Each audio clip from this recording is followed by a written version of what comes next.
Are the St. Louis Blues done making trades this offseason? I'll talk about this more coming up here on Locked on Blues.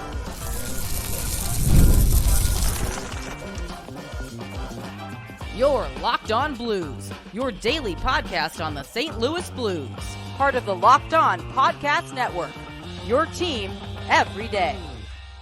Hello, and welcome back to Locked on Blues. I am your host of Locked on Blues, Haley Taylor Simon, talking to you all things about our St. Louis Blues here, a part of the Locked on Podcast Network, your team every day.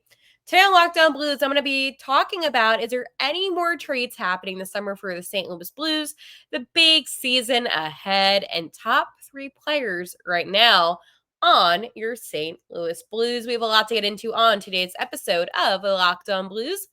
I just want to let you know that today's episode is brought to you by FanDuel. Make every moment more as playoffs wind down. The sports stop sporting like we want them to, but this summer, FanDuel is hooking up all customers with a boost or a bonus daily. That's right. There's something for everyone every day, all summer long. Visit FanDuel.com to get started. I hope everybody is having a happy Monday, August 5th. I know I am. I'm a big WWE fan. So I was actually watching SummerSlam this past weekend. So it was a nice weekend for me, but hope you had a nice weekend as well. I want to let you know too, just a little podcast update, that we are now in off-season mode of Locked On Podcast Networks for the NHL channels. So there's some weeks where I might be doing 3 episodes, some weeks where I'm doing 4 episodes, but that will not last forever. We will get back to the 5 days like usual. I want to enjoy some off time, but I just wanted to let you know about that. So let's go talk about some of these trades. Do I think the Blues are going to make any more moves this offseason? Short answer is no. I think that their roster is set.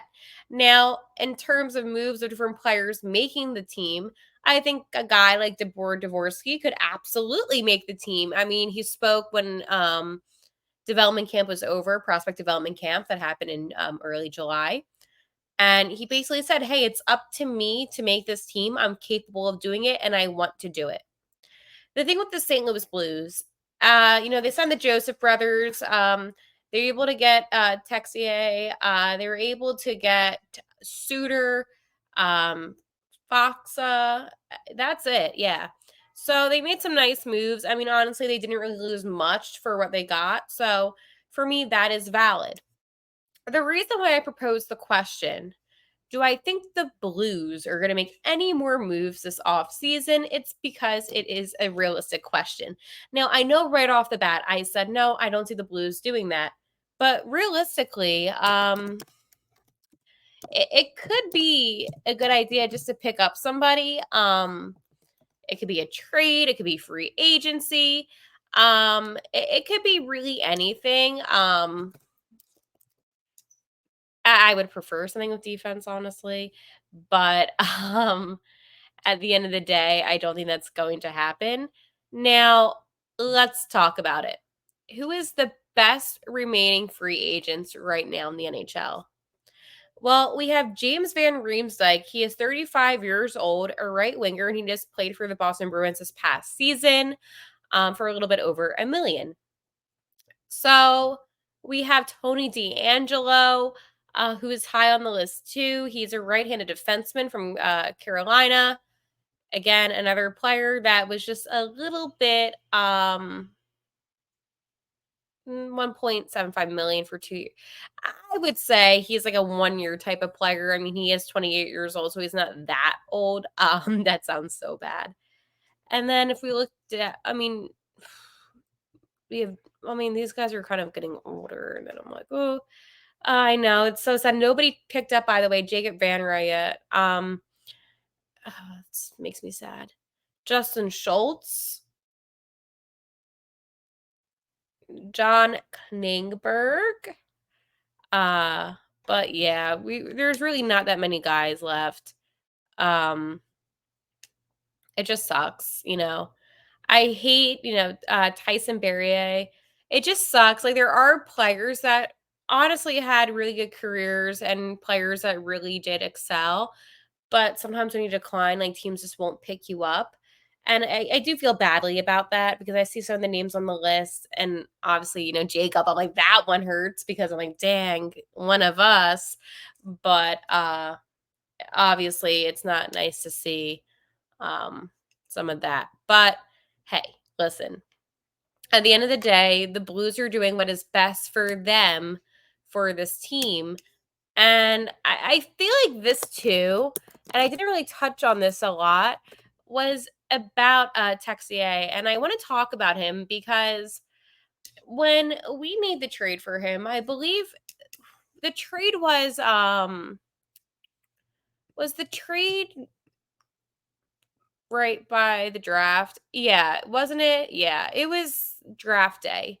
Yes, because I just got my credential. I went back to my hotel, and all of a sudden I see that this trade happened, and I'm like freaking out. So I'll tell you a little bit more. I didn't really touch on it, yeah, because I talked about mostly the draft that day. So Texier signs a 2-year extension, and the Blue Jackets receive the 4th-round draft pick in 2025. So Blues have signed him for 2 years worth $4.2 million, so 2.1 AAV. 24 years old, originally drafted by Columbus. He was number 45 overall in the 2017 draft. He is 6'1", 201 pounds. Last season, he was in 78 regular games with a career season high goals of 12, assists 18, and points 30 overall. So that was good. He played over 201 career NHL regular season games with 79 points, 34 goals, 45 assists, and 82 penalty minutes.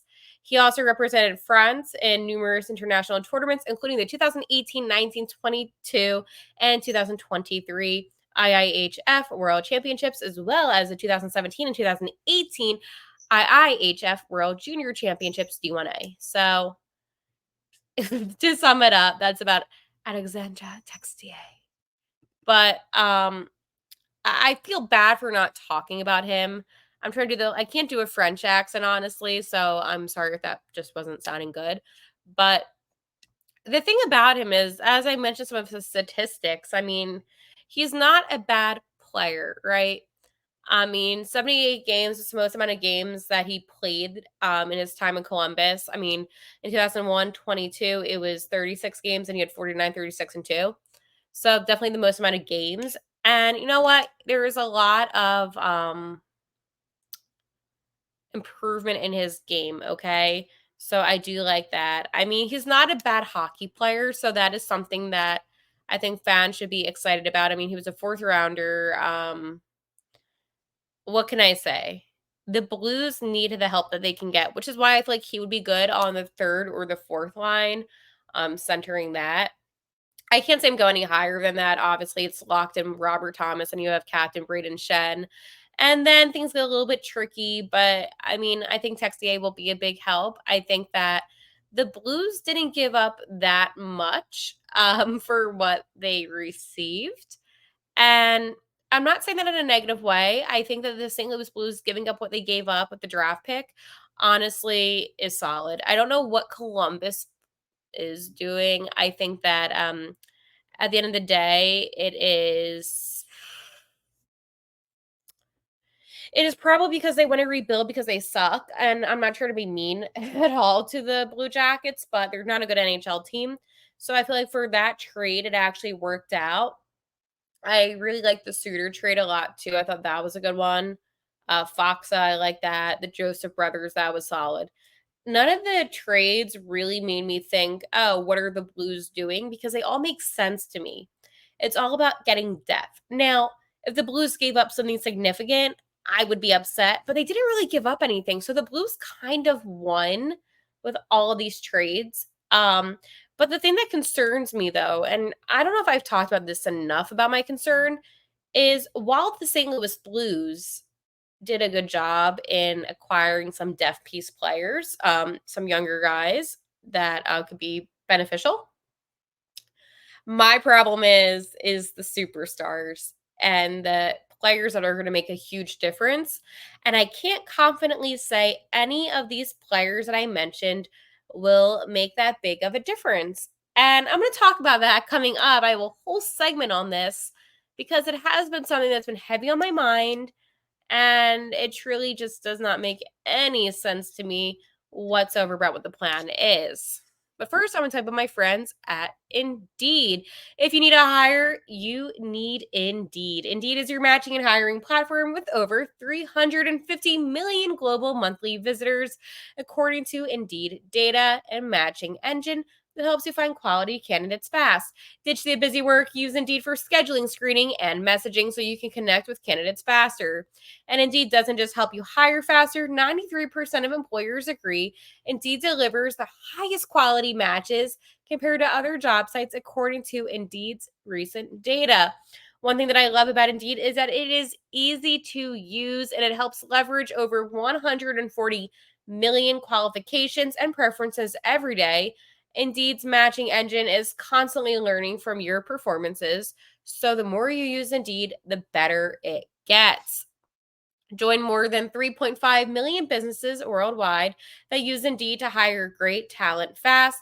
And listeners of this podcast will get a $75 sponsored job credit to get your job more visibility at Indeed.com/locked on. Just go to Indeed.com/locked on right now and support our show by saying you heard about Indeed on this podcast. Indeed.com/locked on. Terms and conditions apply. You need a hire. You need Indeed.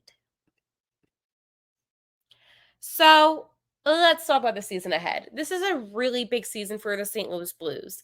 And I don't know if I can stress this enough, but I'm going to because it's that important to me. They need to get back into the playoffs. Realistically, I feel like second wild card spot might be their only option. And the Central is stacked. Let's say it how it is. This Central is absolutely stacked. And that makes me extremely nervous for what's ahead.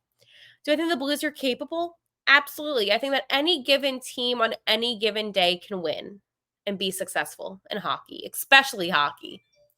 Maybe not so much football, maybe not so much basketball, baseball, but hockey, anything is possible. My problem with the St. Louis Blues, it's not that I don't think that they're capable of doing it. I think that they're not capable of doing it with the players that they currently have. I think overall, the Blues, and what I mean, let me explain.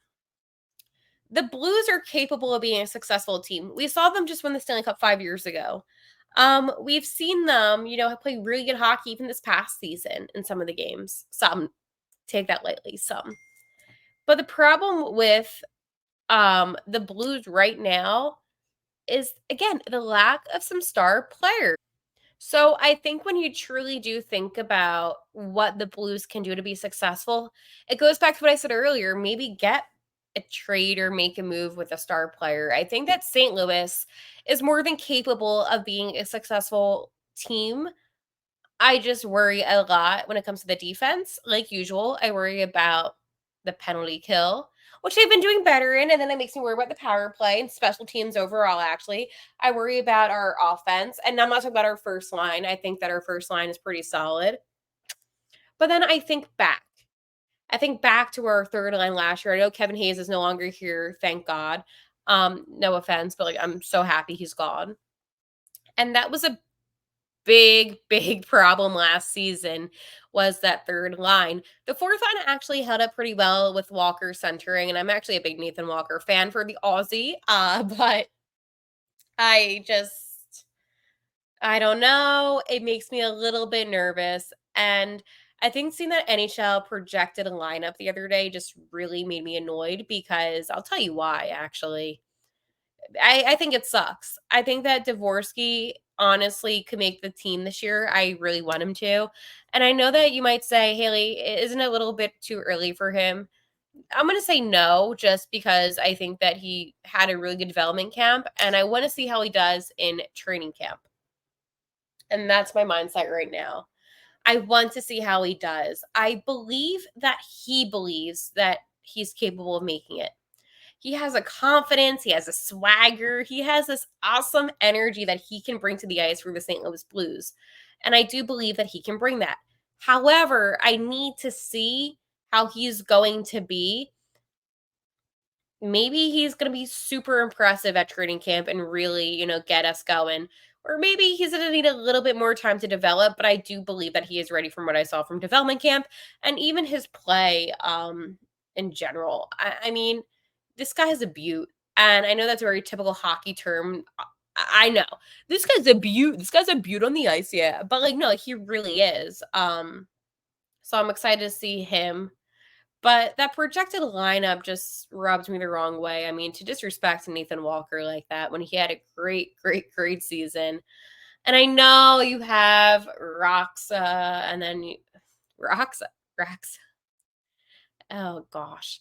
And then you have Texier, and then you have Joseph. I get you have new additions, okay?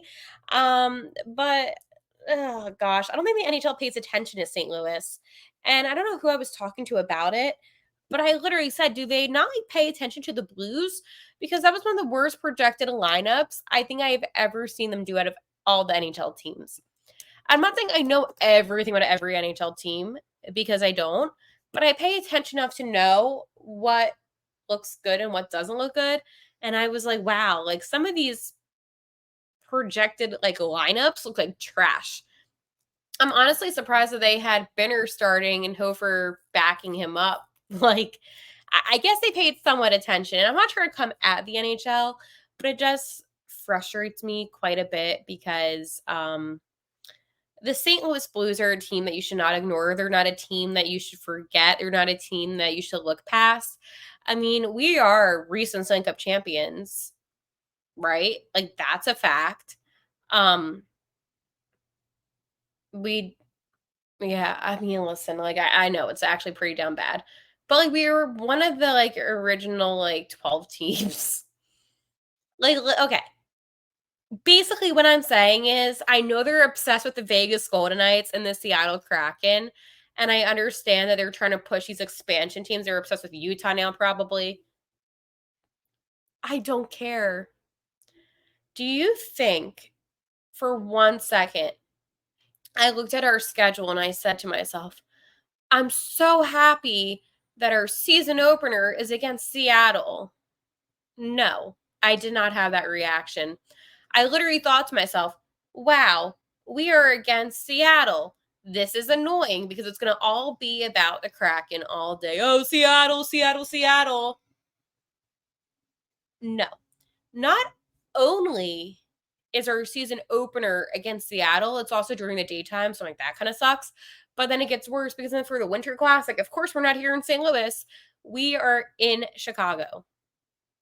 And again, why are we always the team that can't ever have anything here in St. Louis? Like, again, I'm very grateful that we won one Stanley Cup final game here at home, first time in history. So, like, God bless. But I just want more from the NHL. I want to respect. I want some more recognition. I just feel like it's been very expansion team focused. And I understand why the marketing and I understand why their socials have been doing that. For me personally, it's one of those really frustrating things where I truly cannot process in my head that they won't give St. Louis the respect that they deserved and that they earned. And that's why this is such a big season ahead. Because if we go 3 consecutive seasons without going to the playoffs, honestly, I'm in panic mode. I was in panic mode last season because I thought we had a chance. I thought the Blues blew it. And it just made me think, wow, we may never get back. And I know I'm being dramatic on that, but it just made me a little bit nervous because I'm like, all right, now it's a couple seasons without making it to the postseason, Stanley Cup playoffs. And what are we going to do to get better? If this offseason happens, they made some moves, nothing significant. And I'm like, okay, wow, like what are we actually going to do to get better? And I think that's where the concern lies. It's not that I don't think the Blues are capable. It is more of the sense of I don't know what this organization is doing. I don't know the direction that it's heading. But the direction that I'm seeing right now makes me a little bit nervous. It makes me reluctant because they don't have a plan in my head. I know Steener's going to take over soon, and I love Steen, and I'm excited for him. But we still have Dougie A for a couple seasons. And I know he's a smart GM, And I believe that he is going to make good decisions for St. Louis. I just don't know what they're exactly doing and why they haven't made any big moves in the past couple off seasons. I mean, the big move last off season was Kevin Hayes, and look how that played out. So I'm just saying that it would be kind of nice for them to do something a little bit more grander, I guess you can say, than just what they're doing. So, oh well, let's talk about FanDuel. I love sports. I love them so much, and I never want them to stop. But the playoffs are winding down, and we get fewer games, and the sports aren't sporting like I want them to. But FanDuel lets me keep the sports going whenever I want, and all I have to do is open the app and dream up bets anytime I'm in the mood. And this summer, FanDuel's hooking up all customers with a booster or bonus daily. That's right. There's something for everyone every day, all summer long. So head over to fanduel.com and start making the most out of your summer. FanDuel, official sports betting partner of Major League Baseball. So I have some bad news. Well, I have some good news and bad news about the Cardinals. This is my little Cardinals update. Uh, Good news. I was actually working the Cardinals game on Saturday at my radio station here in Philadelphia. I know, when worlds collide, and they ended up beating the Cubs, so I was really happy about that. I even texted JD and I'm like, bleep you, Chicago. And then they lose to the Cubs yesterday, and then today they lost 6-0 to the Mets. Yep. 6-0 to the Mets. 6-0 to the Mets. So yeah. They host the Rays tomorrow, but yeah, that was not a good game. My top 3 players right now in the St. Louis Blues, and I want your opinion, and this is going to be, ironically, a player from every position. So with my forwards, and I didn't plan it out this week, it just happened to be the list that I created.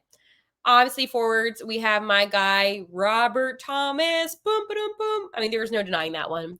On defense, we have Colton Parayko. No denying that one. And then in net, we have the one, the only, Jordan Bennington. Boom, boom, boom. What if I said Jake Allen? No, I'm joking. I know he's on the team right now. But I didn't say, no, I did say right now. But like Throwback Thursday to Jake Allen. Oh, I miss Jake. No, but top 3 players, Robert Thomas, Colton Parayko, and Jay Binns. So let me know if you agree or disagree. I can do a top 3 with forwards. I'm going to do a top 3 with defense. And with net, obviously, there's 2 guys. But I can do maybe like a top 3 from this decade. I don't know. Let me know. But I want to do some fun topics where we get to talk about our favorite players. We get to do some ranks of them because we all have different opinions. So I feel like this is universal when it comes to the St. Louis Blues. I'm going to put out a tweet on Locked On Blues and see if anybody agrees with me, disagrees with me, and then we can have a little bit of a chit chat about it, a little conversation. But I am curious about what you think. So again, fun episode today. I will talk to you tomorrow. And like always, let's go Blues. Boom.